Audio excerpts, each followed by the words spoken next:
Holy moly, did SmackDown just produce a show that wasn't absolute garbage? Potentially. Welcome back to Fog Wrestling. It is your 28th of February 2025. Winter has came and gone, and now I'm reviewing this in spring, despite this technically still being the last SmackDown of the winter. It was a long, hard winter, folks. It really, really was. But you know what? I think for the most part, they got a lot of things right on this show. But don't worry, there's still going to be rants. I say they got a lot of things right. I think the Rock Cody stuff was 100 times better than what we got last week, and I thought the Elimination Chamber participation promo was very good as well. Right, so let's just dab in to the show. So we got Tiffany. Well, I say we got Tiffany, right? That Cody Rhodes arrives at the arena and he gets given a personal private locker room, courtesy of the final boss, The Rock. Very good. Then we have Tiffany Stratton, Trish Stratus promo here, Chelsea Green, Piper Niven here. It wasn't exactly the best thing I've ever seen, but see, compared to last week with Tiffany, Candice LeRae and Nia Jax, this is so much better. Trish Stratus actually knows how to cut a promo, unlike those three. I don't know what's happened to Tiffany Stratton, but absolutely crap. They take off their jerseys. Tell you what, it's not the. I mean, I've seen a lot worse mother and daughter combos, if you know what I mean. Anyway, moving on. Chelsea Green comes out. I mean, this went very back and forth, very back and forth. I'm a for America, Chelsea. You don't represent me. Shove your belt up your arse. Piper Niven really didn't even get a fucking word in, but she wanted to eat them. Tiffany Stratton against Chelsea Green. Tiffany Stratton wins. Disqualification. This is where you just get Nia Jax coming out and spreading her fat arse cheeks around. Oh, seeing you look at like Tiffany Stratton and Trish Stratus, and then you look at Nia Jax. Don't know what to say. Don't know how people can be into one and not the other. I'll say that much. Although, Tiffany, I don't know, I think there's times Tiffany Stratton looks good. And then there's times where I'm like, your face looks very square and you look very funny. But there's times she's like, that's no bad. Don't know, am I the only person that gets that? I know I'm not for a fact because I've heard a lot of people say that. But anyway, Solzico then runs into Jacob Fatu and Tammy Tonga in the backstage interview. Basically, Solo says you need to win that championship. You need to make a statement this far. How shite does this bloodline feel? I mean, it used to be 4-year title reigns. Now it's can you beat Nakamura and make a statement?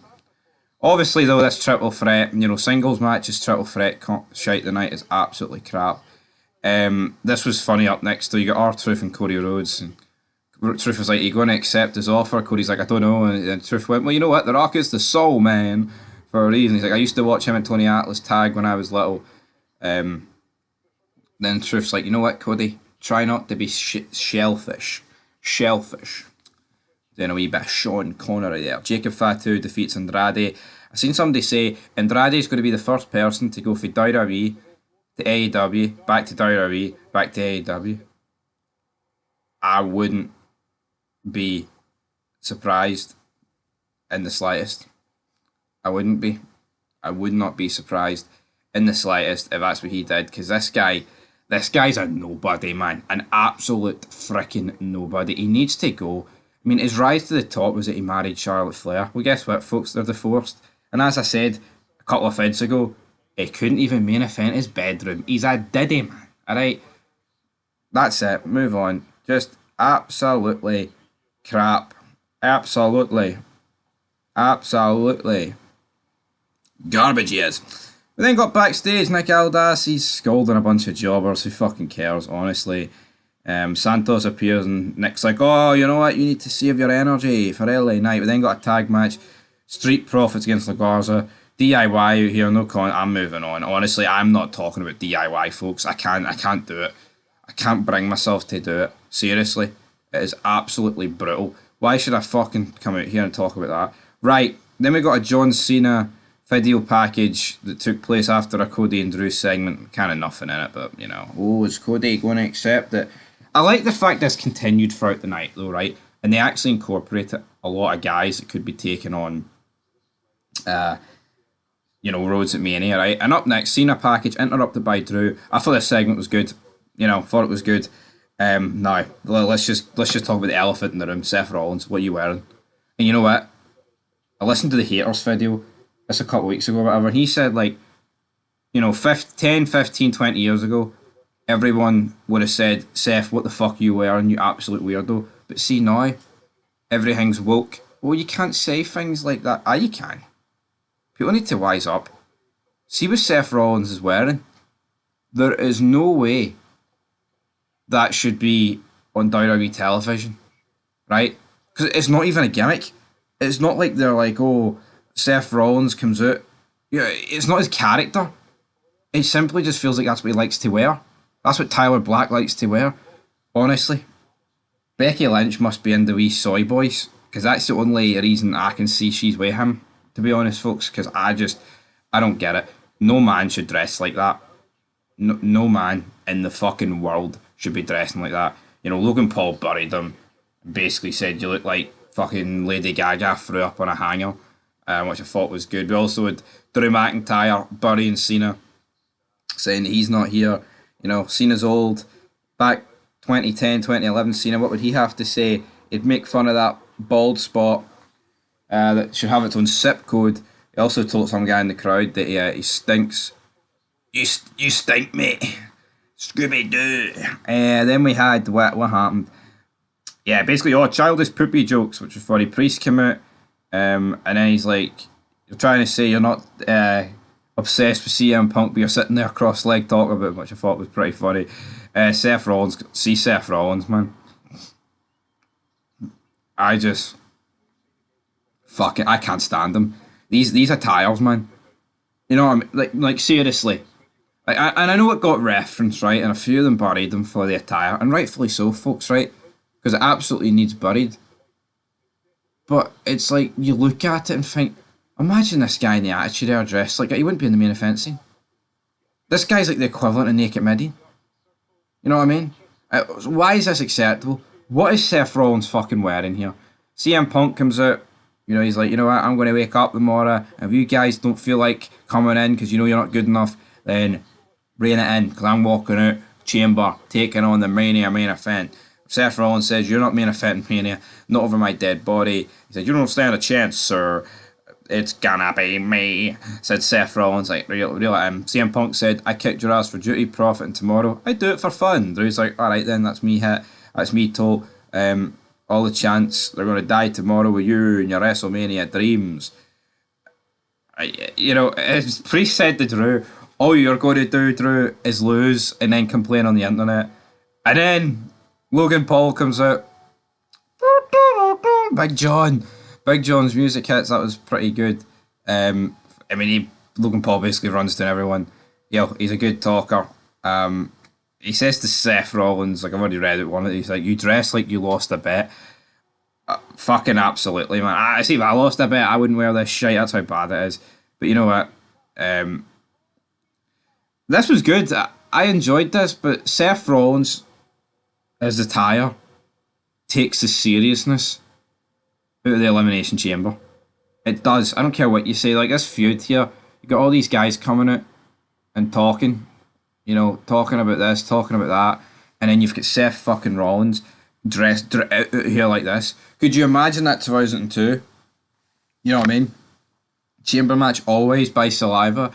And all I hear is the Seth, I love you, I hate you. Blood, all that shite. 4 tons of steel.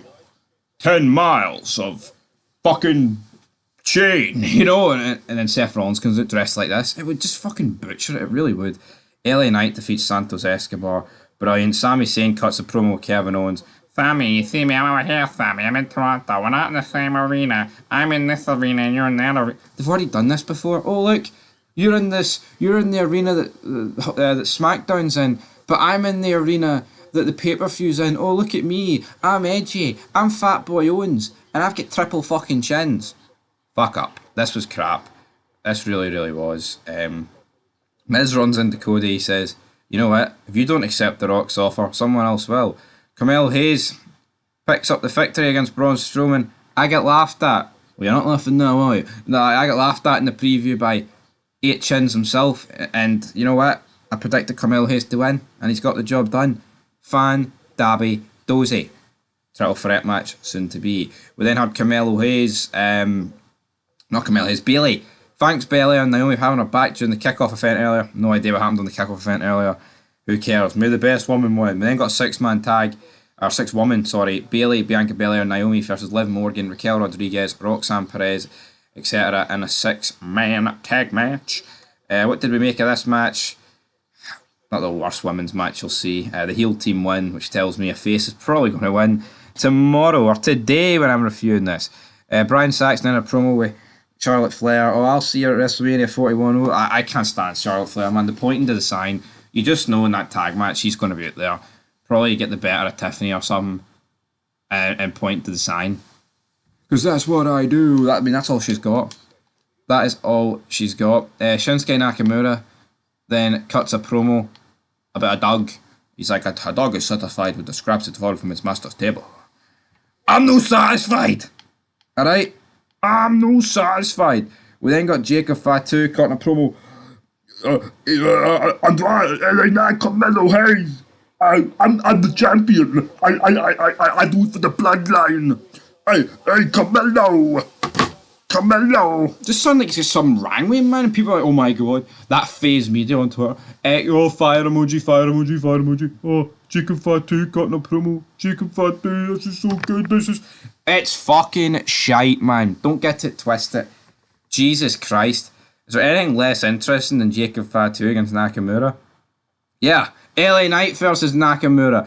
So, the match that was scheduled, right? The match that was actually scheduled for tonight, LA Knight versus Nakamura, ends up being LA Knight versus Nakamura, because LA Knight wins the triple threat match. I mean, the match is fine, right? I liked LA Knight's finish with the BFT earlier, but it's just like, what is the point? What was the point of this? What? Like, seriously, like, what? Why waste, like, an hour and a half of television? My reasoning why they would waste an hour and a half of television is because they had nothing else tonight. Saying that, I mean, you could have dragged other stuff out. It's like, 3-hour Smackdowns just do not work, man. They do not work, and they are absolutely crap. They are dog shit, pal. They're not good. Seriously, man. They are so bad. They are so bad. But anyway, LA Knight wins. Right, The Rock. Cody Rhodes runs into CM Punk backstage. Punk's like, you know what? Back in the day, I'd have done it. Now, fuck Dwayne. You can shove his part-time Hollywood up his candy ass, that offer. Shove it up his ass, Cody. But it's like, mate, you were just taking pictures with The Rock at Miona 2 premiere. But maybe when CM Punk turns corporate, they'll be like, oh, but look at that. No. You know. Right, so basically Michael Cole. Alright, please welcome my guest at this time, Cody Rhodes. Adrenaline. It's boring, it's fucking shite. Cody Rhodes like, you know what, before I get into that, I know you got your questions. I know why you've got to ask him. Michael Cole's like, you know what, stop trying to deflect, Cody. And I've actually written this down on a piece of paper. Alright, so strap in for a rant. Alright, now, Michael Cole points out, if you sell your soul to The Rock, Cody, you can pick when and where you defend your titles. It can be WrestleMania, the Rumbles, the big pay-per-views, not this strenuous work that you've got going on at the minute. Right. That's the notes at the window, because I've remembered now. Why are we fucking pretending? Right? Why in the fuck are we sitting here pretending, right, that Cody Rhodes is working every pay-per-view and defending the belts on Raw and SmackDowns here or there? He's already got the part-time schedule, man. His last title defense was the Rumble, and before that it was it not SummerSlam, or was it Bash in Berlin? I don't know, right? But point is, it was back in like early September, end of August. Onyx said, oh, but he defended it. 6 title defenses, folks, in a year. So what's it going to be if he does accept The Rock's offer? 1? Is it going to be 1 title defence in a year? Like, seriously? What in the hell are we doing here? They're just fucking lying to your face. Cody Rhodes, I've never seen a company, right, purposely make guys, like, part-time. You know, like, see Cena and The Rock, right? That's acceptable. Movie stars, right? Part-time. You know, even though it's John's last year, he really should be there, and he wasn't here. And you know what? It's in Toronto. What the fuck are you doing, John? Right? I get it. But why are guys like Cody Rhodes, Seth Rollins, even like Drew McIntyre, right? Shane Owens, right? You know, obviously some of them to a lesser degree. Why are we not getting them wrestling like every week? Why do like they only wrestle like once every month? It is a shite attempt for Triple H to try and make them feel more important. They're not gonna. You need to do better than that to make them feel more important. Anyway, that just pissed me off. You know, he's like, oh, you don't have to do no more live events in small towns, no more European tours for 3 weeks. That's what these guys, they don't do it fucking anyway. It's ridiculous, man. Oh, you don't have to defend your title as much. He did 6 defenses in 1 year. Unacceptable. Oh, you can only defend it. You only have to defend it on the profitable events of the year, like WrestleMania. Oh, The Rock can give you a seat on the board. Absolute shite. Then a truck appears. Alright. Oh, it's a Cody Rhodes truck, The Rock, isn't it? Then we got a Rock promo. You know, basically, it was better than last week. He talks about how he was sad when Dusty Rhodes died, and he's like, look, I've been using this training belt. It's got the date that your dad died on it. Come on, sell your soul. Sell your soul, Cody. I'll embrace you as my champion. Give me your soul. The Rock wants his soul. He wants his whole. The Rock's like, I'm coming to Toronto. I want your soul. Give me it. I love you, brother. You know, he did repeat himself quite a bit. He was talking about your beautiful wife, your beautiful little girl, Liberty, Toronto, Canada, bird, dream, soul. Give me your whole. Can you smell what I'm cooking? Tomorrow night, Elimination Chamber. I love you. You're my brother, champion. He did repeat himself a bit, but you know what? It was nowhere near as bad as last week's. And neither was the show. I've just got a lot of Seth Rollins is a tire. There's a lot of boring stuff. Like that US title thing, it just is unnecessary. But a much better Cody Rhodes and Rock segment. But then the context of the actual fucking words when you break it down. Oh, you won't have to defend as much. He's defended 6 times in a year, folks. You know, that's averaging a title defense every 2 months. That's unacceptable. How many times did we hear when Roman Reigns was champion? Oh, I'll be a working champion. I'll defend the belt every Raw, putting it on the line. And then people be like, oh, but that's for the World Heavyweight Championship. Gunther doesn't do it either. I don't know why Triple H. I mean, we've got a pay-per-view tomorrow. Oh, it's a PLE. It'll always be a fucking pay-per-view to me, right? PLE, SHIT, more like, right? But we've got a pay-per-view tomorrow with not one title on the line. Triple H is killing wrestling. Oh, but you know, we had a few good promos tonight. That doesn't change the fact that SmackDown was fucking. You know, it still wasn't good enough. I mean, big match, John. We're in Toronto. Where are you? Seriously. Come on. Absolute crap. You know what? There was some good stuff on this show, but a lot of bad stuff. So I'll give it a 3 out of 10. Better than usual, but shows you the small standards, the low standards that have been set for SmackDown. Anyway, I've ranted and raved. I've tried to keep myself cool, calm and collected because like I say, I feel ill when I start screaming about this show. So, I reeled it in. Hopefully you enjoyed it. But guess what, folks? The Chambers tonight, you don't have to like it. Well, that's thank you, Dwayne, because we won't. But we'll be there to review it tonight. Be there, be square, in that circle. Till then, peace.